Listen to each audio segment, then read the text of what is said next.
Regardez dans la bonne direction. La paracha Ré, qui signifie « voyez, regardez », commence par cette déclaration de Moïse.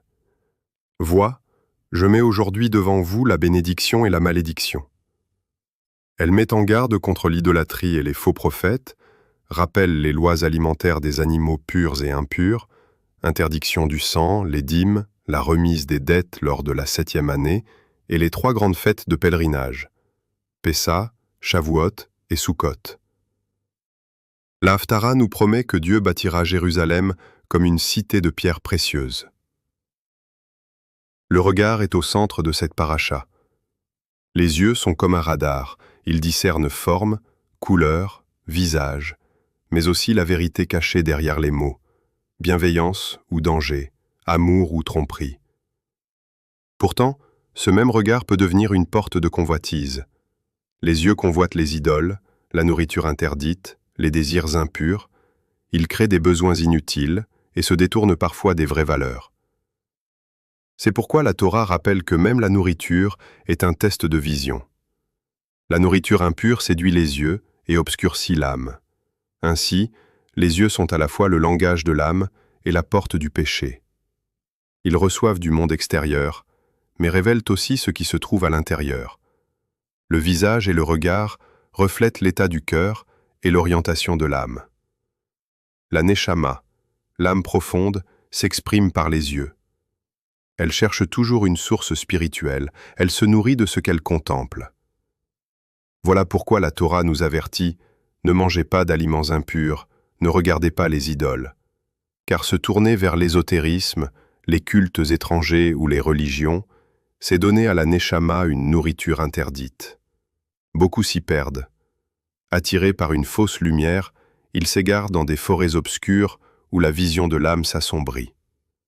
Chaque niveau de l'âme a sa fonction, mais ici la Torah insiste sur la Neshama, l'âme des yeux et du visage. C'est là que nous comprenons l'histoire de Moïse. Quand il descendait de la montagne, son visage rayonnait comme un feu secret. C'était la lumière de sa Neshama, éveillée dans la présence du Très-Haut. Quand il parlait au peuple au nom de l'Éternel, il retirait le voile, ses yeux devenaient comme des miroirs de l'âme, laissant passer la clarté divine. Mais lorsqu'il avait fini de transmettre les paroles de Dieu, il recouvrait son visage, non pour cacher, mais pour garder la sainteté, afin que cette lumière n'appartienne qu'à Dieu et à son peuple. Ainsi est le mystère de l'âme. Elle resplendit dans la rencontre avec l'Éternel, mais elle doit être protégée dans le monde. Comme un trésor voilé, la Neshama n'est pas livrée au regard de tous, mais elle demeure un flambeau sacré qui s'illumine seulement dans la communion avec Dieu.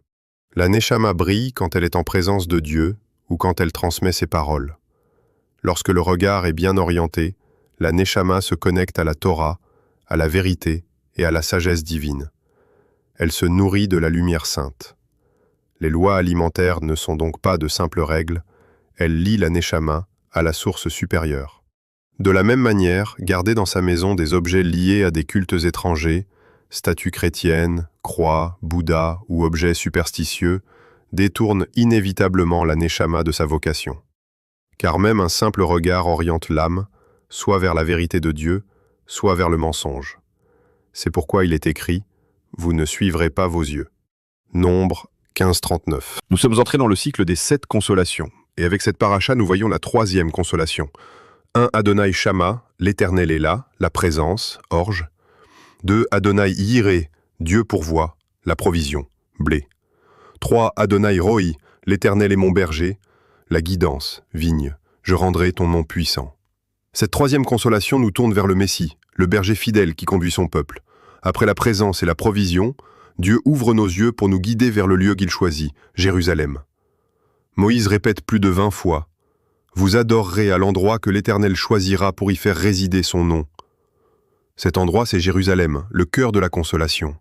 Les yeux de l'âme s'attachent à ce lieu du nom. Jérusalem devient le miroir de l'âme d'Israël. Celui qui la contemple avec des yeux purs voit déjà le roi qui régnera. Voir Jérusalem, c'est voir le Messie. Yeshua dit « Heureux ceux qui ont le cœur pur, car ils verront Dieu » Matthieu 5, 8. Et encore « Celui qui m'a vu a vu le Père » Jean 14, 9. Les yeux purifiés reconnaissent le bon berger, Jean 10, celui qui conduit ses brebis vers la Jérusalem céleste. Ainsi, en cette paracha réée, le message est clair. N'utilise pas seulement tes yeux de chair, mais ouvre les yeux de ton âme. Fixe ton regard sur la Torah et sur Jérusalem, le lieu de sa présence. Dieu a dit, « J'ai choisi Jérusalem pour que mon nom y réside. » Et encore, l'Éternel a choisi Sion. Il l'a désiré pour sa demeure. C'est ici mon repos à toujours. C'est une élection irrévocable. Jérusalem ne peut être ni partagée, ni volée, et encore moins en faire une capitale pour les ennemis. Le prophète Zacharie l'annonce.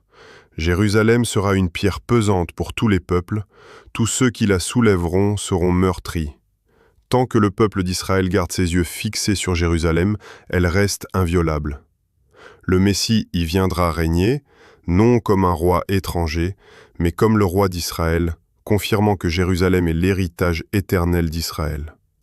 Et Jérusalem sera édifiée à Pessa, Shavuot et Sukkot comme une cité de pierres précieuses, nos âmes restaurées par le sang de Yeshua qui purifie nos yeux et rend notre neshama lumineuse.